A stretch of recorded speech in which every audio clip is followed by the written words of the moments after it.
Today on Living Local 15, we are taking you through our Growing for the Future series. I've had the pleasure of learning all things farming, from seed to sprout, plus ride in the heavy machinery. Next week, we're revealing the mega corn growth and climbing a 60-foot grain bin. So today, we're taking a look back at our journey so far. Fashion, food, and fun. You're watching Living Local 15 with your host, Jessica Williams.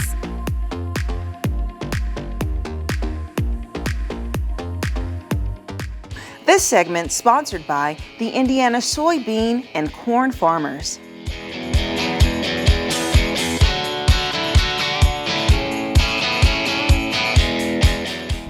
Today we are kicking off our Growing for the Future series, diving deeper into agriculture and learning all about farming. I am here in Warren, Indiana at a 4th generation farm, and I'm so excited to speak with the farmer. Let's do it.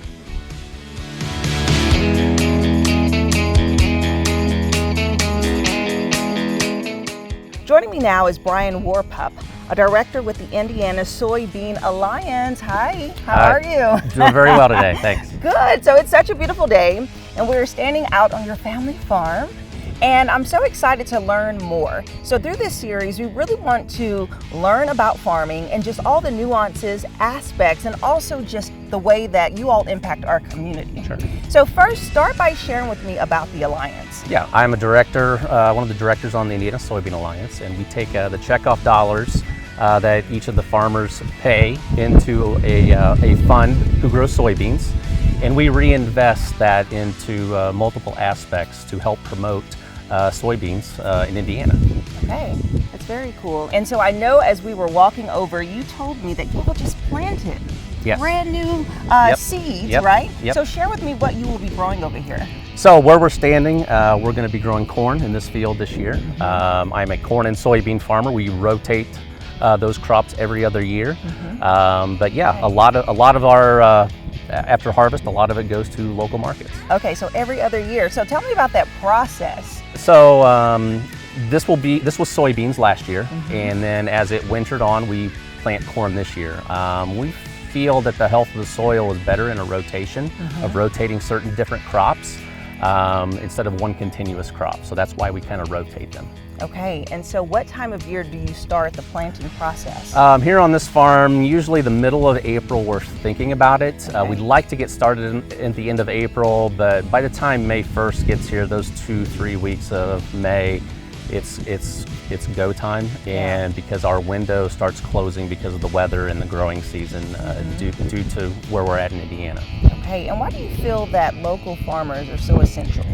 We're part of the community. We've been in the community sometimes over 100 years. I'm a 4th generation farmer. We've been here over 100 years. That's awesome. So the longevity of the family business, we're very tied to the community. So the investments that are done within the community not only impact me, but impact generations to come. Yeah, that is so awesome. And we're standing here right in front of this big tractor behind us. I mean, this is a mega tractor that probably the largest that I've ever seen.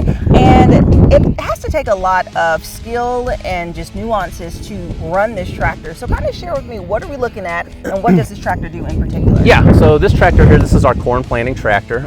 We have a corn planter hooked up behind the tractor. It has multiple jobs that we do. But a lot of the technology, it's a lot easier than it was, a generation or two ago because of all the technology that's changed. But yeah, it's comfortable, but yet it does what we need it to do. Okay, so let's dive deeper into the technology aspect of it. So share with me some of the functionality. The functionality of the tractor is to operate the planter, and we have several different types of monitors inside the cab that tell us what's going on back here with the planter, whether that be seed population, how much fertilizer is going on. If there's a problem, that's one of the main components of what we're doing. That is, if there's an issue, we can diagnose that issue within seconds. Oh, wow. Whereas 40, 50 years ago, you didn't know it until the corn came up or didn't come up. And so it's made us a lot more efficient.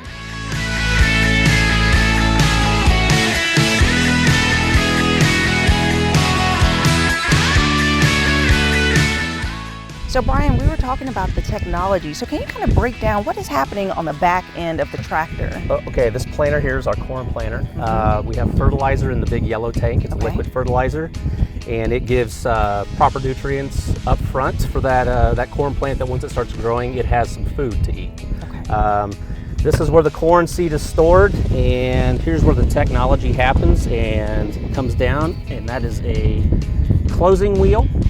And what that does is it opens the furrow, and then it drops the seed in, it firms it, and then it closes with these. So it throws dirt back on it. So it's planted. Okay. And it counts every seed, it counts every placement, it counts, we have, like I said, there's many different components of what we're trying to monitor at the time. Yes, and it knows exactly how often to disperse it. Okay, very cool. Can we look on the inside? This is what it looks like. It's not yellow because it has a seed treatment on it. It has fungicide, insecticide, things to try to protect that kernel. So if the weather turns a little damp, it won't rot. So does it start off yellow, but then it's a the yellow. product? It's yellow, and there's a product that's put on there to kind of keep it safe. Okay, well let's rev this baby up and take it for a drive. Let's roll.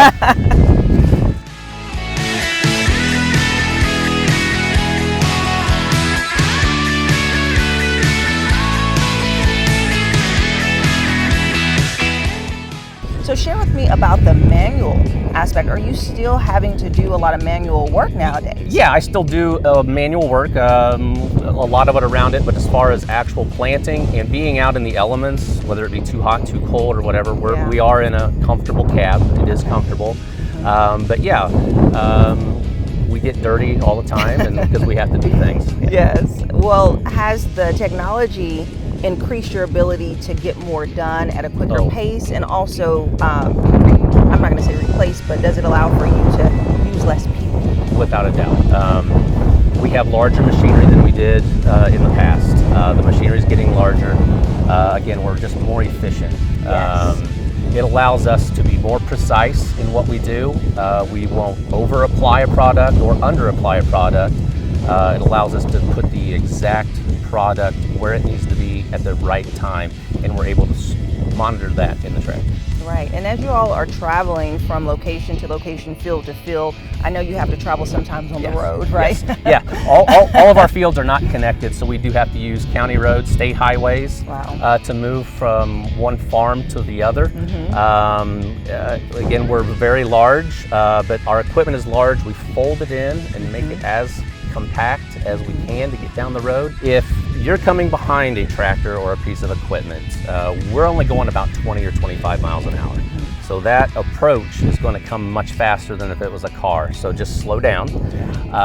We will try to get over as much as we can. Sometimes we can't, but just be patient. Okay, so patience and just, slowing down. Slow down. Yeah, and if you have to pass, just finding with the caution. appropriate time. Appropriate time to pass, yes. Okay, I love that. Well, I'm excited because as we continue to talk, we're going to get our hands dirty over the weeks. I'm going to dive in, I'm going to do farming, and I'm going to learn from you and just learn just what all it takes to make the proper crop and how you all really give us what we need for the community. Okay. So thank you so much for joining me today. Thank you.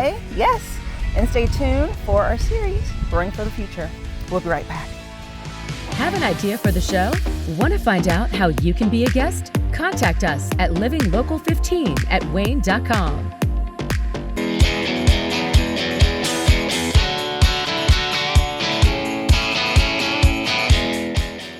We are continuing our Growing for the Future series, learning all about farming and the different steps. I am here on a 4th generation farm in Warren, Indiana, and I'm so excited to speak with Farmer Brian to see what he has going on in June. Let's do it.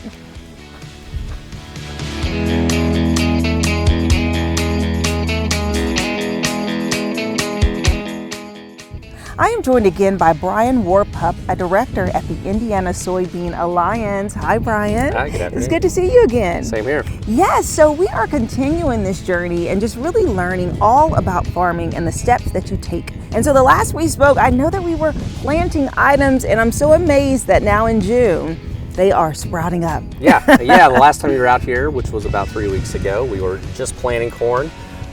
It's out of the ground. It's 6 or 8 inches tall now. And same as our soybeans, and we're just finishing up or have finished up our crop, and now we're moving on to our next step. Yeah, the next phase of it. So it goes pretty fast. So tell me, what stage are you in right now? So right now, everything, like I said, is planted. We're kind of scouting everything to see if there are any problems, if there are any issues that happen during planting. Maybe start looking at weeds or other pests that may be coming in. Also, we're going to start part of the fertility program, which gives the plants the proper nutrients so that it can grow. And that's what we're going to start doing here in June with that. Okay, and so let's talk about the machine that's behind us. So this is a sprayer? This is our sprayer. Okay. Yeah, so this is what we use to put on the products to kind of protect the crop. And when I say protect the crop, that is from pests or weeds or things that may be detrimental to our crop that's growing out in the field. So that's what this is right here. Okay, awesome. Well, let's take a look at it. Sure.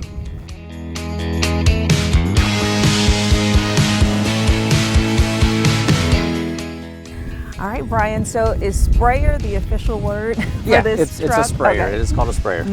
And so I see it's kind of lined up in the path of the rows of what you planted. So kind of share with me how it works. Sure. Well, it mimics our tractor. So the cab and all the controls are inside the cab up there. We have a large tank, and that's where the water and chemicals are stored. That's 1,000 gallons is what is in that. Oh, wow. And so when we start to spray, it is dispersed through this boom, through these nozzles, and that's what sprays down into the canopy of the crop. Okay, and then how often do you have to use the sprayer? So we've used it a little bit already here in May. Anytime we start seeing pests or we see a problem that needs our attention. So that could be anything from weed control, an insect may come in sometime, fungicide. We spray fungicide, just anything that will inhibit the plant from being 100%.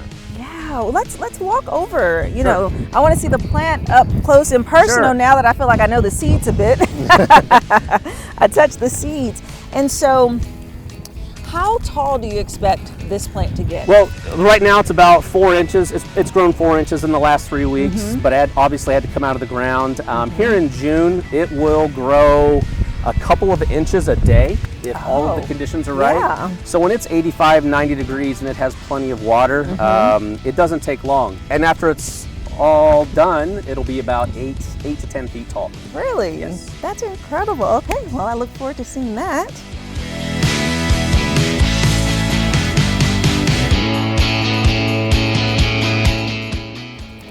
It's so peaceful up here, Brian. And it seems we escaped the wind. Yes, we did. Yes. So tell me about the process with spraying, deciding on the best days, because it's windy today, so probably not today. Correct, yeah, it's a beautiful day, the sun's shining, but we are too windy. It's probably 15 miles an hour, and if we spray today, which we'd like to be spraying today, what we spray would be what we would consider off target and wouldn't go where it needs to go. Awesome, well, let's hop in this thing.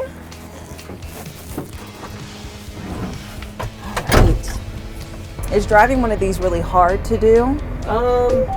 No, it's big. I'm 120 feet wide, so when I'm going through the field, I'm pretty wide open. But if you're going against a fence row or a neighborhood or a house, you kind of have to have a good judgment of distance so you don't hit anything. Right. And so that's probably the biggest challenge with coming or to drive this. Oh wow, and now you're folding, so you're folding up the sprayer. Yep, they're all folded. Okay, and this is what makes you mobile. Yes, so I'm about 11 feet wide now. I was 120, now I'm 11.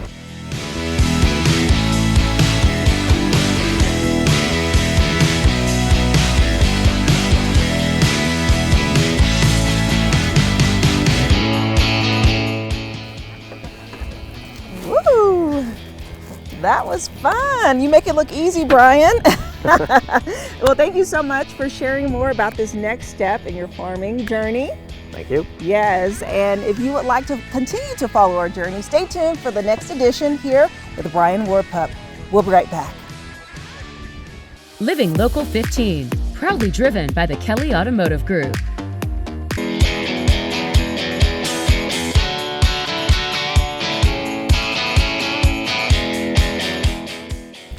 I am back in Warren, Indiana at this beautiful farm continuing our Growing for the Future series. Let's go chat with Brian.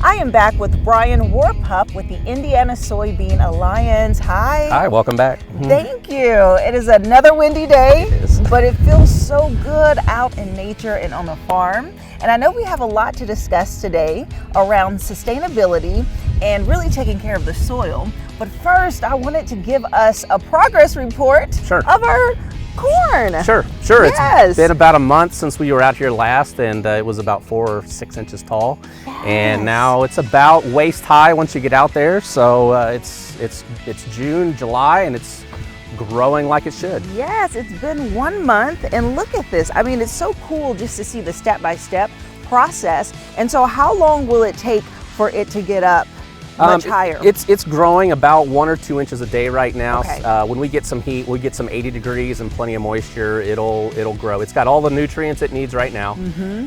So all the fertilizer's down. It just needs Mother Nature to let it do its thing. Yes, and at what point will we start to see the corn sprout out? Okay, so it'll be it'll be over our head, and there'll be a tassel that comes out the top of it, and that's when the ear. You'll also see an ear of corn start. So that'll be we're about 3 or 4 weeks away from that right now. Okay, so that's exciting. So the next time I'm here, we'll see that, which is great. And do you do any spot checks? Yes, I am in my field every week. I do walk in it. I get muddy boots out there just to make sure everything is doing what it's supposed to do, and make sure there are no problems within the crop that we have to rectify.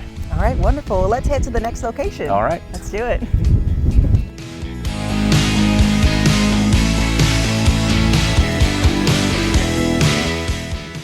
All right, Brian, as we were walking through this beautiful cornfield, I would love to learn more about sustainability. So share with me what practices you execute. Sure. Sustainability is something that we practice, and most farmers do practice, and it is kind of leaving the farm or the field or the ground to the next generation, or to those that are going to farm after me. And so we need to take care of the ground. We need to take care of the land and make sure that this highly productive ground where we're at is around for the next 100, 200 years. Right. And so that's what we do around here.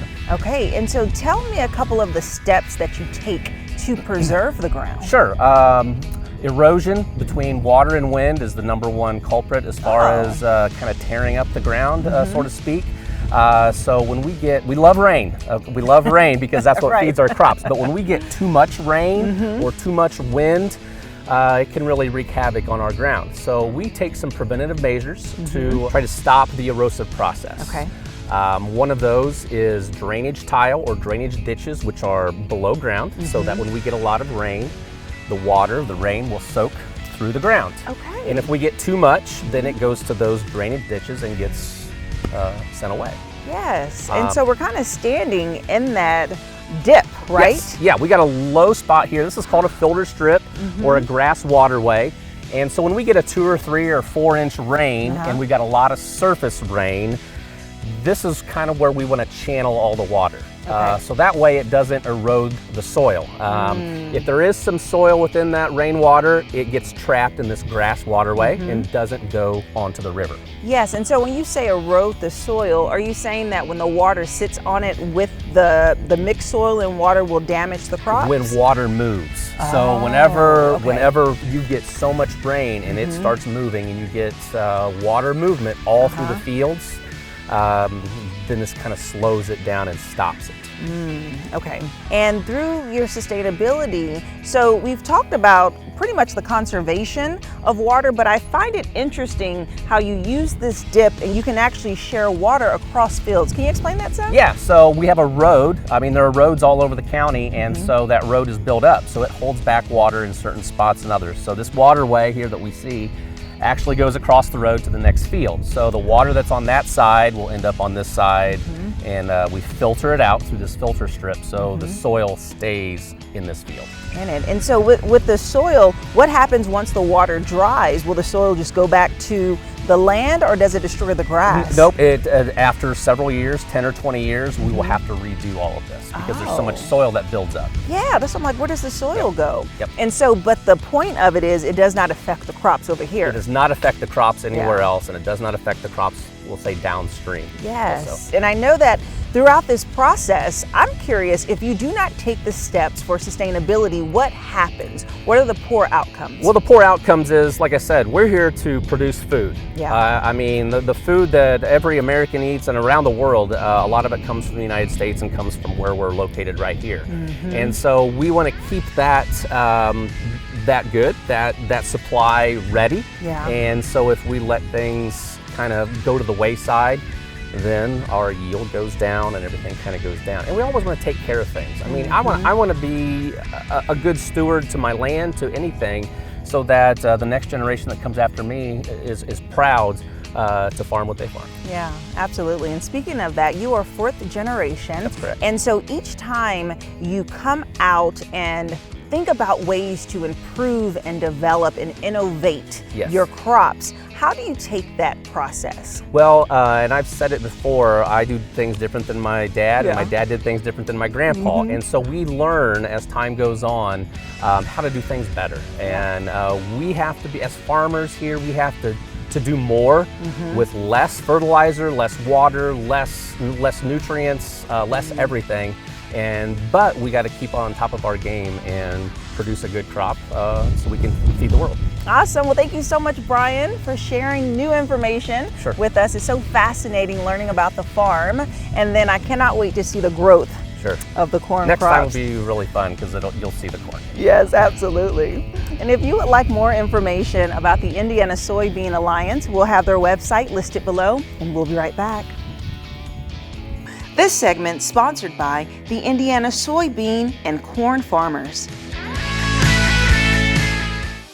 Follow us on social media at Living Local 15.